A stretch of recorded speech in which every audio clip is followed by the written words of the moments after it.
तुम्हारा एक्सीडेंट हो गया है। मुझे ज्यादा चोट नहीं आई, पर तेरी माँ की हालत गंभीर है। कुछ पैसों की जरूरत है और तेरी माँ को खून भी चढ़ाना है। 62 साल के माधव जी ने अपने बड़े बेटे से फोन पर कहा, पापा मैं बहुत व्यस्त हूँ आजकल, मेरा आना नहीं हो सकेगा। मुझे विदेश में नौकरी का पैकेज मिला है तो बस उसी की तैयारी कर रहा हूँ। आपका भी तो यही सपना था ना, इसलिए हाथ भी तंग चल रहा है। पैसे की व्यवस्था कर लीजिए, मैं बाद में दे दूंगा। उनके बड़े इंजीनियर बेटे ने जवाब दिया।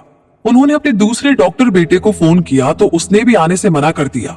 उसे अपने ससुराल में शादी में जाना था। हाँ, इतना जरूर कहा कि पैसों की चिंता मत कीजिए, मैं भिजवा दूंगा।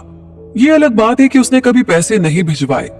उन्होंने बहुत ही मायूसी से फोन रख दिया। अब उस नालायक को फोन करके क्या फायदा? जब ये दो लायक बेटे कुछ नहीं कर रहे तो वो नालायक क्या कर लेगा?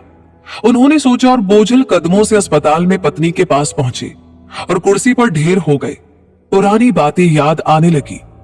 माधव राय जी स्कूल में शिक्षक थे। उनके 3 बेटे और एक बेटी थी। बड़ा इंजीनियर और मझला डॉक्टर था। दोनों की शादी बड़े घराने में हुई थी। दोनों अपनी पत्नियों के साथ अलग अलग शहरों में रहते थे। बेटी की शादी भी उन्होंने खूब धूमधाम से की थी। सबसे छोटा बेटा पढ़ाई में ध्यान नहीं लगा पाया था। 11वीं के बाद उसने पढ़ाई छोड़ दी और घर में ही रहने लगा। कहता था मुझे नौकरी नहीं करनी, अपने माता पिता की सेवा करनी है। पर मास्टर साहब उससे बहुत नाराज रहते थे। उन्होंने उसका नाम नालायक रख दिया था। दोनों बड़े भाई पिता के आज्ञाकारी थे, पर वो गलत बात पर उनसे भी बहस कर बैठता था। इसलिए माधव जी उसे पसंद नहीं करते थे। जब माधव जी रिटायर हुए तो जमा पूंजी कुछ भी नहीं थी। सारी बचत दोनों बच्चों की उच्च शिक्षा और बेटी की शादी में खर्च हो गई थी। शहर में एक घर, थोड़ी जमीन और गांव में थोड़ी सी जमीन थी। घर का खर्च उनकी पेंशन से चल रहा था। माधव जी को जब लगा कि छोटा सुधरने वाला नहीं तो उन्होंने बंटवारा कर दिया और उसके हिस्से की जमीन उसे देकर उसे गांव में ही रहने भेज दिया। हालांकि वो जाना नहीं चाहता था, पर पिता की जिद के आगे झुक गया और गांव में ही झोपड़ी बनाकर रहने लगा। माधव जी सबसे अपने दोनों होनहार और लायक बेटों की बड़ाई किया करते थे। उनका सीना गर्व से चौड़ा हो जाता, पर उस नालायक का नाम भी नहीं लेते थे। 2 दिन पहले दोनों पति पत्नी का एक्सीडेंट हो गया था।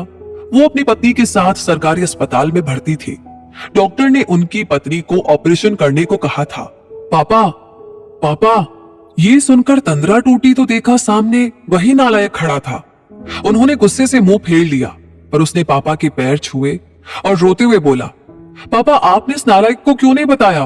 पर मैंने भी आप लोगों पर जासूस छोड़ रखे हैं, खबर मिलते ही भाग आया हूं।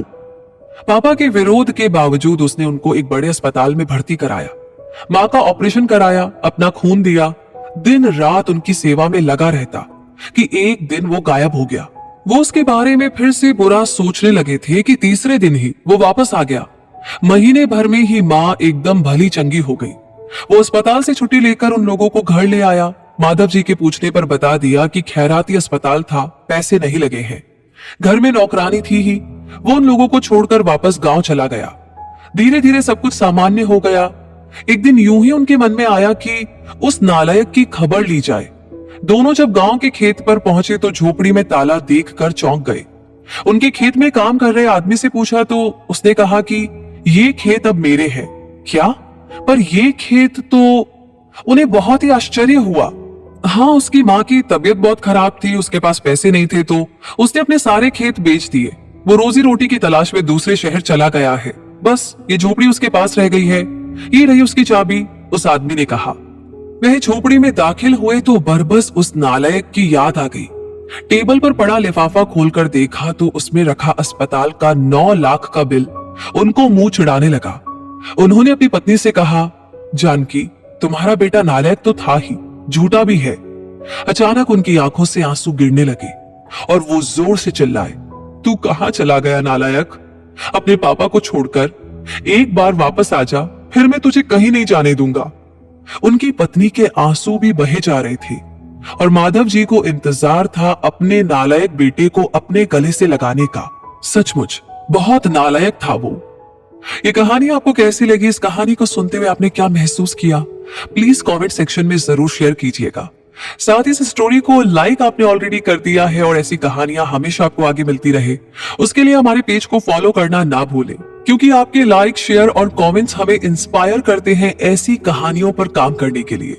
तो मिलेंगे आगे बहुत जल्दी ही, तब तक के लिए धन्यवाद।